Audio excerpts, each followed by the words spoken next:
کہ اقبال کا جو آئیڈیل ہے وہ نہ کیپٹلسٹ سسٹم ہے اور نہ ہی وہ اشتراکیت ہے، بلکہ اقبال کا جو اکنامک آئیڈیل ہے وہ قرآن اور اسلامی تعلیمات ہیں۔ یہ اقبال کی ایک پوئم ہے ابلیس کی مجلس شورا، یہ بڑی ڈراماٹائزڈ قسم کی پوئم ہے۔ میں یہ سجیسٹ بھی کروں گا کہ اگر یہاں پہ کوئی فائن آرٹس کا ڈپارٹمنٹ ہو یا ایون اس ڈپارٹمنٹ کے اندر بھی کوئی ایسی ایکٹیویٹی ہو سکے تو اس طرح کی جو پوئمز ہیں ان پہ ٹیبلوز اگر پروڈیوس کیے جائیں تو لوگوں کو کانسیپٹ سمجھنے میں بڑی آسانی رہتی ہے۔ اس میں شیطان بیٹھا ہے اور اس کے 5 مشیر ہیں جو دنیا بھر کی سیاست کو اور حالات و واقعات کو ڈسکس کر رہے ہیں۔ اس میں پہلے شیطان اپنی اوپننگ سٹیٹمنٹ دیتا ہے، پھر پہلا مشیر، دوسرا مشیر، تیسرا مشیر، چوتھا مشیر، یہ سارے آپس میں بات چیت کرتے ہیں۔ اور جو 5واں مشیر ہے وہ مارکسسٹ ریولوشن کی بات کرتا ہے کہ جی وہ دنیا بھر میں پھیل گیا ہے اور اب تو ہم ڈوبے ہی ڈوبے اور اس نے ہمیں نہیں چھوڑنا۔ ابلیس یہ بات سن کے ذرا جلال میں آ جاتا ہے اور سارے مشیروں کو چپ کروا کے اپنی بات شروع کرتا ہے اور بڑی وہ لمبی چوڑی باتیں کرتا ہے، اور اس کے بعد وہ یہ کہتا ہے کہ تم مجھے ڈراتے ہو مصداقیت سے۔ مصداقیت بھی مارکسزم کو کہتے ہیں، اقبال کی لینگویج میں اشتراکیت کو کہتے ہیں۔ وہ کہتا ہے کہ کارگاہ شیشہ جو ناداں سمجھتا ہے اسے، توڑ کر دیکھے تو اس تہذیب کے جام و سبو،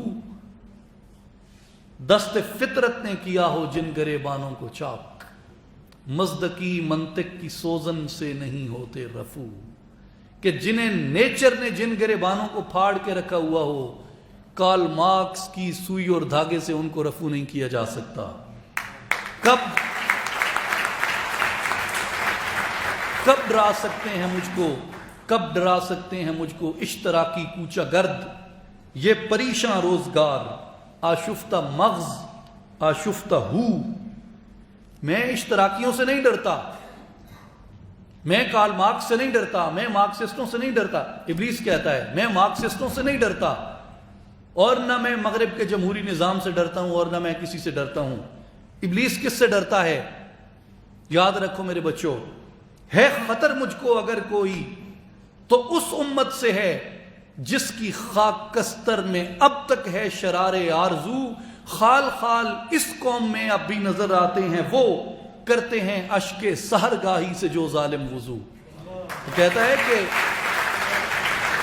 اور اس کے بعد کہتا ہے جانتا ہے جس پہ روشن باطن ایام ہے، جانتا ہے جس پہ روشن باطن ایام ہے، جس پہ ایام کا، ہسٹری کا اور ہسٹری کے آنے والے واقعات کا جس کے اوپر دروازہ کھلا ہے، اور جو ان قدرت کے رازوں کو جانتا ہے، اس بندے کو یہ معلوم ہے، جانتا ہے جس پہ روشن باطن ایام ہے، مصداقیت فتنہ فردا نہیں، اسلام ہے۔ ابلیسی نظام کے لیے کل خطرہ اشتراکیت نہیں ہوگی، اسلام ہوگا۔ اور پھر آگے وہ کہتا ہے جانتا ہوں میں یہ امت حامل قرآن نہیں، مجھے پتہ ہے ایک قرآن کوئی نہیں پڑھ دے، کوئی مرن لگے تو یاسین ہو تو سرانے بیٹھے پڑھ دیں کہ دی روح سوکھی نکل جائے، جدوں کوئی مر جائے تو پھر بیٹھتے کل خانی کرن گے، پھر بیٹھتے قرآن پڑھن گے۔ جیندے بندے نے قرآن کوئی نہیں پڑھنا، جب پڑھنا ہی ہے تو انہیں سمجھنا نہیں کہ قرآن مینوں کہندا کی ہے۔ جانتا ہوں میں یہ امت حامل قرآن نہیں، ہے وہی سرمایہ داری بندہ مومن کا دین۔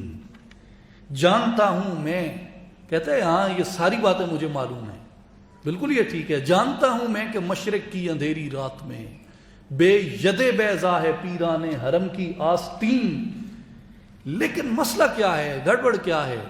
کہتا ہے عصر حاضر کے تقاضاؤں سے ہے لیکن یہ خوف، ہو نہ جائے آشکارا شرع پیغمبر کہیں۔ کہتے ہیں میں ڈرتا اس بات سے ہوں کہ دنیا جتنی اوپن ہو گئی ہے، علم جتنا اوپن ہو گیا ہے، اور جس طریقے سے دھڑا دھڑ چیزیں جو ہیں وہ گلوبلائز ہو رہی ہیں، کہتے ہیں مجھے یہ خطرہ ہے کہ کہیں اسلام کی حقیقت کا دنیا کو پتہ نہ چل جائے۔ الحذر آئین پیغمبر سے 100 بار الحذر. کہتے ہیں میں کانپتا ہوں. الحذر مطلب ہوتا ہے کہ کانپنا. بجلی کڑکے نا تو بچہ جب کانپتا ہے بجلی کی کڑک سے اس کو الحذر کہتے ہیں. کہتے ہیں الحذر آئین پیغمبر سے 100 بار الحذر. حافظ ناموس زن مرد آزما مرد آفری. موت کا پیغام ہر نوع غلامی کے لیے. جو اسلام ہے یہ غلامی کی ہر قسم کو مٹاتا ہے, ہر فرق کو مٹا دیتا ہے. موت کا پیغام ہر نوع غلامی کے لیے. نہ کوئی فغفور و خاکاں نہ فقیر رہنشیں, کہ اس کی نظر میں بادشاہ بھی اتنا ہی قابل احتساب ہے جتنا ایک گدھا قابل احتساب ہے.